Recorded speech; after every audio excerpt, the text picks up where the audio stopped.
Ini ang Digicast Negros X, ang top 10 nga mga balita sa Negros Island Region. Ang amon ni kadulong sa inyo. Kagyan natin yung mga top stories of the day. Today is April 14, 2026, Martes nga adlaw.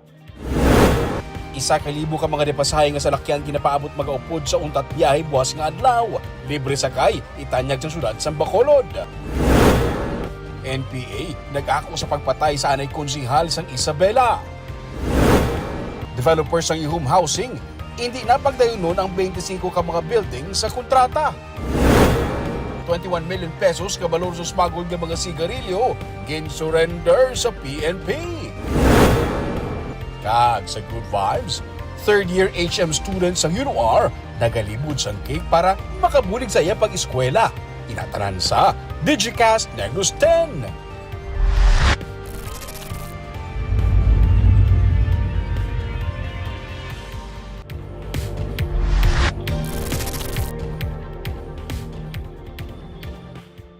Sa number 10, 24,000 na ginabulubanta nagkadto sa unang nga adlaw sang 30th Panatya Negros Festival. Naglabot naman sa 3.3 million pesos ang sales sa unang nga adlaw. Inibase sa report sa Provincial Administrator's Office, gindugok ang performance sang Ben and Ben sa opening night sang Panaad. Puno ang Panaad grounds, lakip na ang stadium. Antes ang Ben and Ben performance, nasaksiyan ng festival dances sa city category. 3.3 million pesos ang unang adlaw nga sales, masobra sa 1.5 million pesos kung ikumpara sa first day man nga sales ng 2025 nga Panaad sa Negros Festival.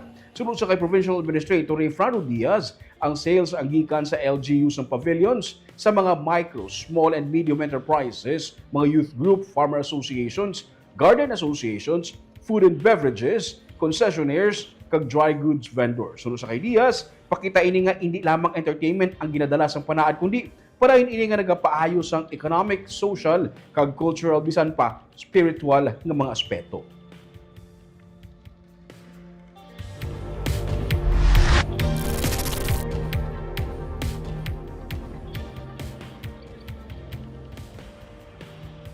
Sa number 9, San Carlos City LGU tuyo ang magpasaka sang kaso batok sa tag-iya sa refrigerated van na ibulbado sa pagbubuanay sa duha ka mga truck kung saan ang isa diri karga ang mga empleyado sang City Health Office sa San Carlos City para sa isa ka bloodletting activity sa nagligad nga semana.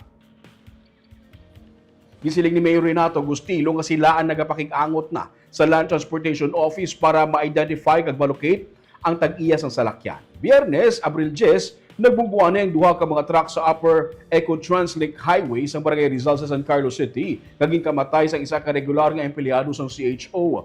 Sunod sa alkalde, wala nakapakita kung nakapakig-angot sa ilang nga talatapan ang tag-iya sa truck. Ang babae nga contract of service ka doktor sa CHO nga isa sa mga pasahero ang ipaidalom sa operasyon. Amo man ang isa ka lalaking nurse. Ang iba naman, nasamaran sunod sa kay Gustilo, nagpabili naman sa San Carlos City Hospital para mapasiguro ang ilang kaimtangan antes nga ma-discharge. Ang driver naman sa refrigerated van, ang yara sa Bacolod kag natanan ang operahan sunod sa kay Gustilo. Sa kabilugan, 11 ang report ng kalasamaran sa among nga bungguanay. Ang natabo ko sa storya, after the accident, may nagabot man isa ka ban, iya man kuno sa company ginkuha tanan nga unod kag nadula siguro gin-deliver amo na dason why na dayon ang tag-iya sang van way da ka pakita-kita sa inyo. Wala gid not until today we still waiting, wala gid. On my part, I just told the police nga i-trace tanan I have already instructed the city administrator file the necessary case against them.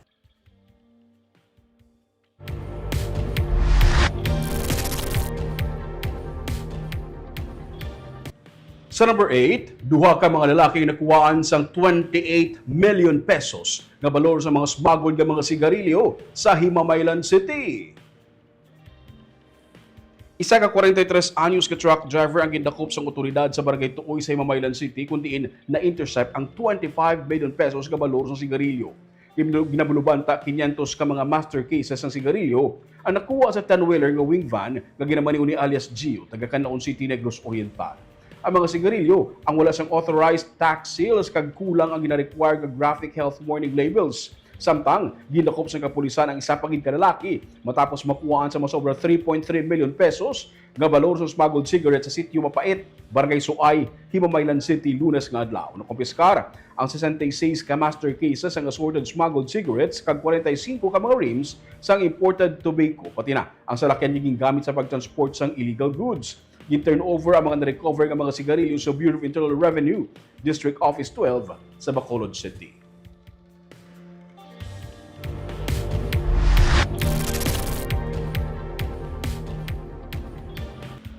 Sa number 7, nagabalor naman sang 21 million pesos ang mga ginaligar smuggled na sigarilyo nga gin-surrender sa PNP. Nagduda ang driver kag helper sang Isuzu 6-wheeler panel van bangod suno sa instruction sa ila, package ang gikan sa warehouse apang natingala sila nga may label sang brand sang sigarilyo ang karton nga ginload sa truck.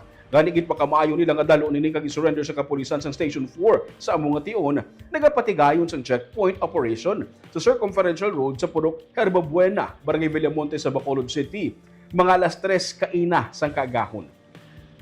Gininform sang driver nga si alias Mario, 27 anyos, kag iyang helper nga si alias Mark, 20 anyos, parehong residente sa Barangay Singkang Airport sa Bacolod. Ang team leader sang pulis may angot sa ilang nga karga. Ginhire ang duwa sang wala pa makilalaan nga persona agud i-transport ang nasambit nga mga karton. Ila man ginpabalo ang ilang employer nga amo ang nagsugo sa ila nga magkadto sa Police Station 4. Nakuha sa truck ang 215 ka mga boxes ng sigarilyo nga nagabalor sang 21 million pesos.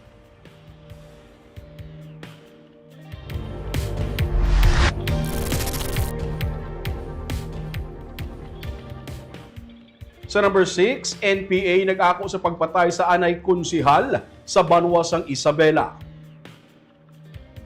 Ginako sang Romeo Nanta Command sang New People's Army South Central Negros Guerrilla Front ang pagpatay sa anay sang guniang bayan member sa banwa sang Isabela kag anay detachment commander nga si Rodolfo Fajardo. Sa isa ka statement, ginaligar sang NPA nga nagapang-agaw sang duta, may mga kaso sang pagpatay kag pagpang-abuso ang anay konsihal. Para sa mga rebelde, gingamit sa biktima ang iya posisyon kag impluwensya. Agud nga puwersa nga kuwaan ang mga kukuntuhaon ang mga duta sa mga mangunguma pinaagi sa pagpamahog. Si Fajardo man sa grupo ang gidapatian isa ka key organizer sa armado nga grupo nga Alsamasa. 8 ka mga gunshot wounds ang naangkon sa biktima nga gintunaan sang iya kamatayon. Nagasakay sa motor ang biktima padulong sa sitio JMA sa ginaarinduhan sini nga kampo sang mag-abot ang mga nakabunit nga suspect sakay ang sa duha ka mga motorsiklo kag ginpaarakan sang luthang sa banwa sang binalbagan.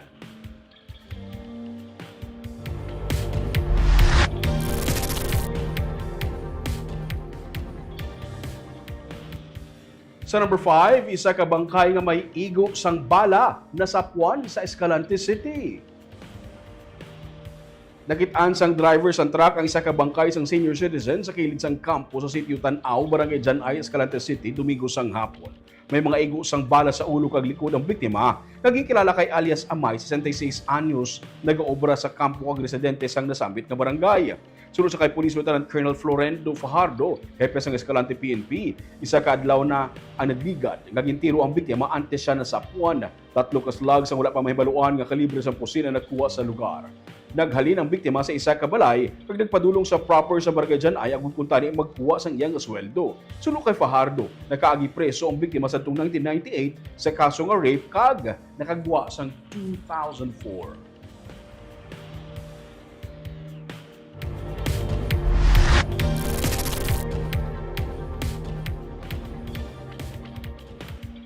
Sa number 4, 7 ka mga baligyan sa South Capitol Road sa Bacolod City ang gipang-demolish sa City Legal Office. Tigayon nga ginpangguba sa Bacolod City Legal Office Enforcement Team kahapon nga adlaw ang 7 ka mga baligyan nga napatukod sang permanent structures sa kilid sang South Capitol Road.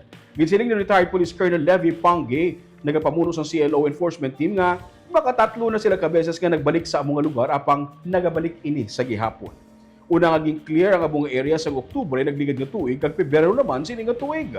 Matapos nga ginpangguba liwat ang among mga instruktura Ginmanduan sang syudad ang pamunuan sang barangay 9 nga ipabilin nga hilway sa illegal structures ang abunga area. Kung magbinalik pa gid iniliwat, posible nga pasakaan na sang CLO sang administrative case ang punong barangay. Sino kay Pangge, ginatugot nga magbaligya sa lugar apang kinahanglan movable ang kag hindi pwede nga kag ginadubilian sa Department of the Interior and Local Government ang pagpatukod sa permanent structure sa mga sidewalk. Gadungan sini, may anom ka mga struktura sa tubangan sang 888 ang gidemolish kag 4 naman sa may area sang Basiwa nga sakop sang Barangay 10. Kaina sang aga, nagapadayon man ang clearing sang CLO sa dalan Palangka kung sa diin may isa ka vulcanizing shop ang tigayon man nga gingkakas sa higad sang dalan. Muna isa na daw paila namon kaso guro. Kung hindi pa kita, no, i-ano naman ang barangay kapitan.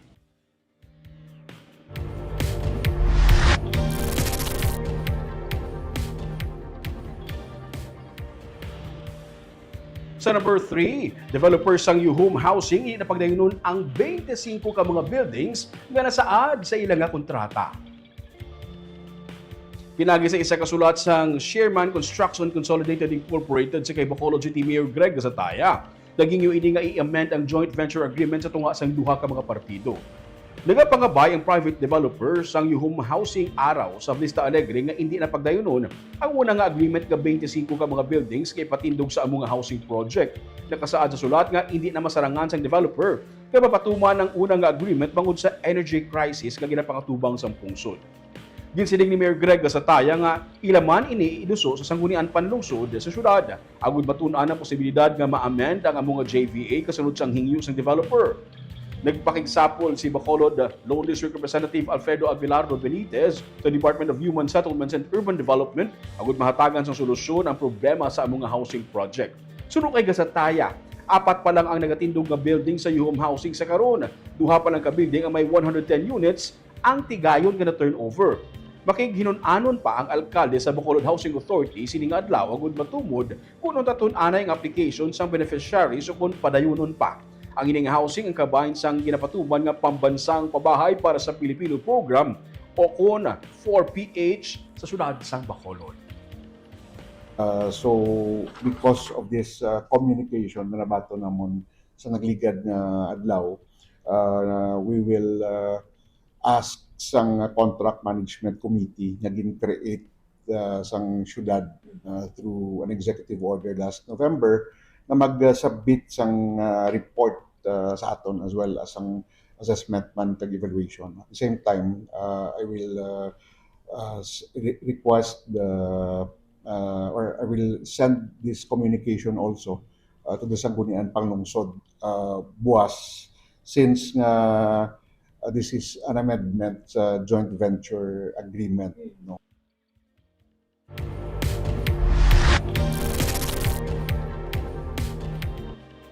Sa number 2, Office of the Civil Defense ang nagapahanumdum sa karon sa mga local disaster teams sa Negros nga ipaiway anay ang anuman nga human activity sa sulod sang 4-kilometer permanent danger zone sa Bulkan, Canlaon.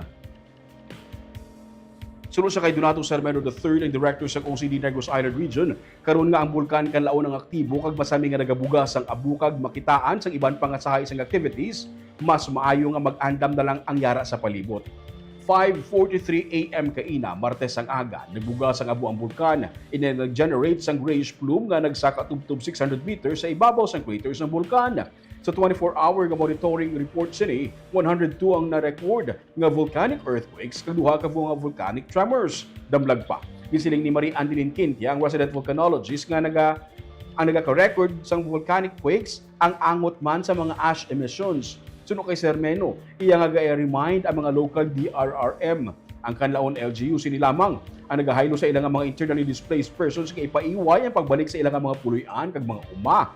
Ngaya sa sulod sang 4-kilometer permanent danger zone bangod sang heightened activity sa bulkan.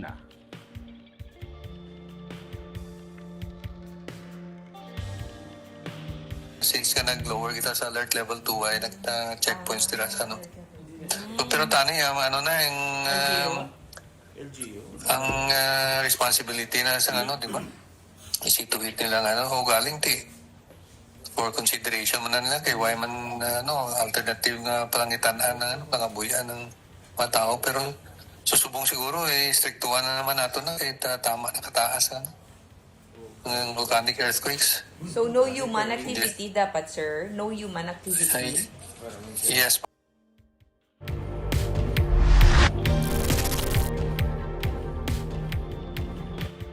Kag sa numero 1 sa mga balita subong adlaw, transport strike nga pag-aupdan sa may kapin sa 1,000 ka mga driver sa mga depasahero nga mga salakyan ang magapadayon sa gyapon sa pag-untat biyahe buwas nga adlaw ini sa piyak sang rollback kag pagkakasang excise tax sa kerosene kag LPG. Samtang ang Bacolod LGU naman magatanyag sang libre sakay sa publiko. Ginkumpirma ni Rudy Catedral ang pamuno sa Bacod, Manibela nga kapin sa 1,000 ka mga jeepney unit sa Bacolod City ang magapatigayon sang untat biyahe buwas nga adlaw bilang solusyon o kung bilang solusyonan sa syudad sa sini nga protesta kapin sa 15 ka mga government vehicles sa magahatag sang libre sakay para sa publiko. Apisar nga nakakasna ang excise tax sa kerosene kag ang rollback sa masobra 20 pesos nga presyo sang diesel kag masobra sa 4 pesos naman sa gasolina subong adlaw.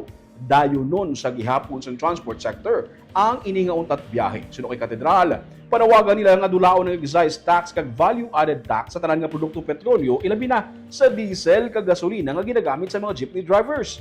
Amo man ang pagdula sang oil deregulation law. Suno sa iya, wala pa sa gihapon sang klaro nga pagsulundan ng LTFRB kung sino kag saan-o nga ang mga jeepney drivers makakuha sang ayuda gikan sa gobyerno nasyonal. Magaugyon sa untat biyahe ang mga katapos ng kinet o piston na magapatigayon sang rally protest sa idalom sang magsaysay flyover. Ang Bacolod Manibela naman sa Bata flyover kagang undok piston sa Dalan Burgos. Ginsiling ni Mayor Greg sa taya nga mga dalagkuman nga salakyan sang gobyerno ang magalibot buwas agud mag-accommodate sa mga pasahero.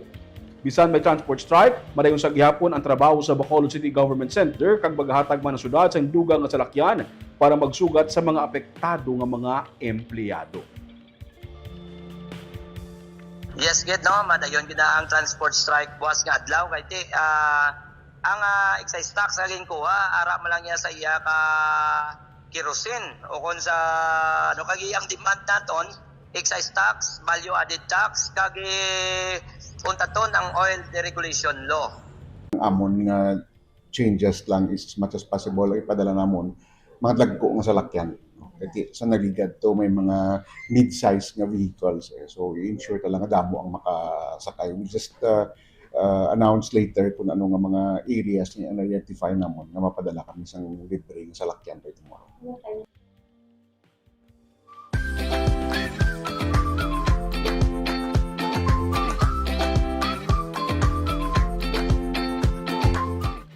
Kag sa good vibes, isa ka third year HM student sa UNOR nagalibod sang cake para makapadayon sa pag-eskwela. Aton sa kilalangon sa report ni Troy Basa. Ari ako mga customer, guys.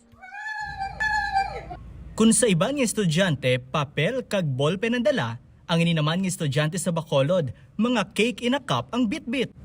Na narisari nga disenyo sang cake ang ginabaligya ni Daniel Lodor, isa ka third-year HM student sa University of Negros Occidental, Recoletos. Istorya ni Daniel, gamay pa lamang siya nagabaligya na sila sang iya iloy sa mga pastries, kaangay sang banana cake kag puto. Apang sang nag-eskwela na sa kolehiyo si Daniel, naglabot sa punto nga daw mauntat na siya kag mangita na lang sang trabaho bangod sang iya nga tuition kag mga balayran. Sang 2023, dito na nga napinsaran niya nga magbaligya sang cake sa cup. Sa unang nga duha ka bulan nga pagbaligya ni Daniel, isa lamang ang nagbakal sa iya. Pero sang ginsuguran niya post sa social media, dito na naglabot sa million views ang iya videos kag nagdamo na ang iya nga customers.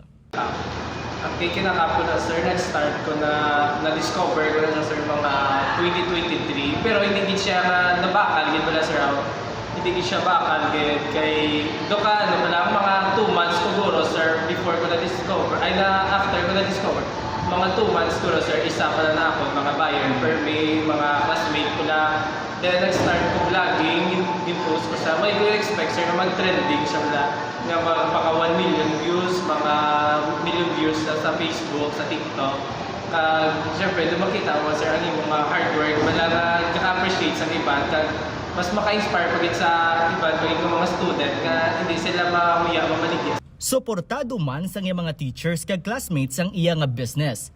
Kung may mga aktibidad sa eskwelahan pareho subong nga sports fest, naga-display man siya sang iya mga baligya kag madasi gini nga nagakaubos. Ang sample, ang klase sa aga, huli sa gabi, maluto na ko na. Kis aga po lang ako sir, mga 3 a.m. na ko permi ka tulog kay ano na, nang hindi ko pa dapat tapuso ko pa mga orders, kay kisa may mga rush, mag-get ko mga orders.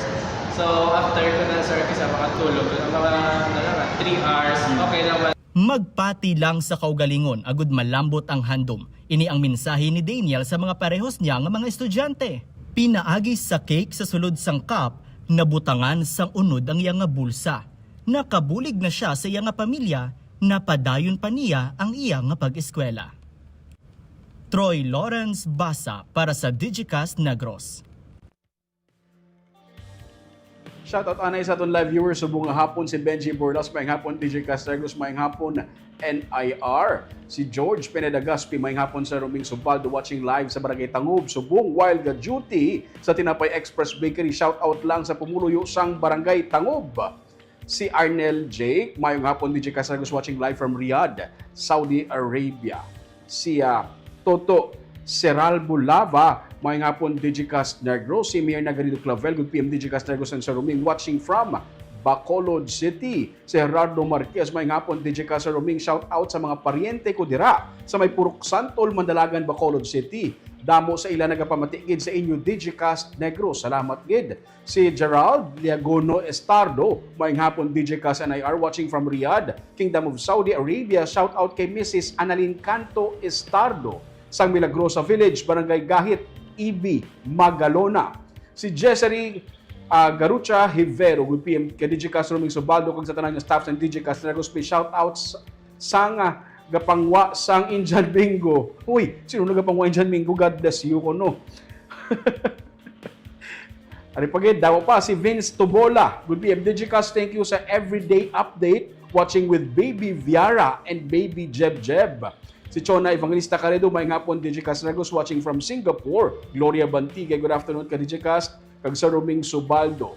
Si Joyous Carlos, tagpila ang baligya sang cupcakes. Makutunto siya sa ino Arto, ma'am siya gabaligya ha. Good afternoon kuno sa tanan-tanan. Kagamoy atong top 10 nga mga balita sa Negros Island Region subong adlaw, tubtub sa buwas. Ako si Romeo Subaldo, mayong hapon.